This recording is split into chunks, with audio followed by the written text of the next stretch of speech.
day. তো good morning from লালা। তো আজকে সকালে উঠে তারপর আমি আর আমার নিয়ে আমার স্কটের একজন মিসিং আছে। ও হ্যাঁ, 2জন মিসিং আছে। ওরা 2জনকে আর আমি উঠাতে পারলাম না। তো আমরা এখন যাচ্ছি, কোনো জায়গা জানি না, জাস্ট যাচ্ছি।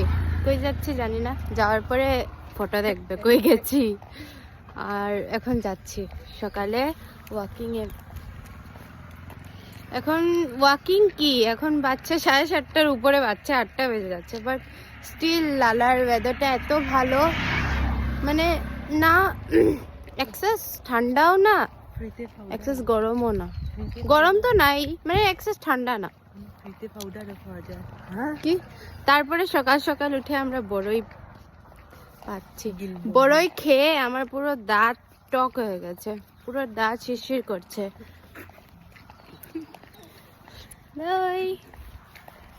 ওই যে আমার ও স্কটের মেম্বার একজন, আর ও তো আমার সবসময় মেম্বার, ও আমার পার্মানেন্ট মেম্বার। তো আমরা এখন মাসির বাসায় গেছিলাম হাঁটতে হাঁটতে। তখন কয়টা বাজে? 7:30টার উপরে, 7:40 হবে। তো মাসির বাসায় গেছি, কালকে রাত্রেই বলেছিলাম। মাসির মেয়ে মানে আমার বোনের বার্থডে ছিল, তো গেছিলাম। মাসিকে বলেছিলাম কালকে যে মাসি আমরা সকালে আসব। তো মাসির একটু অসুখ আছে, তো তো মাসির কাছে গেছি, গিয়ে এখন না ঘরে গেছি, গিয়ে উঠিয়ে এরপরে মাসি বললো এন্ডিংয়ে আমাদেরকে যে 10টার সময় আসবে। এখন মানে যাও, এখন যাও, ডিস্টার্ব করবে না। মানে ঠিক আছে, মাসিকে গিয়ে আবার 10টার সময় আবার বলবো মাসি এসে গেছি। না না না, ঠিক না?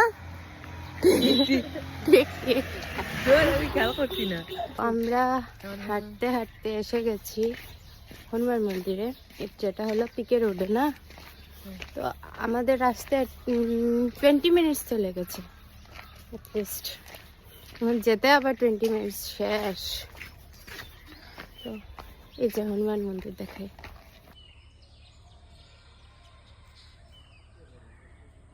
এটা লালা হনুমান মন্দির, কি সুন্দর।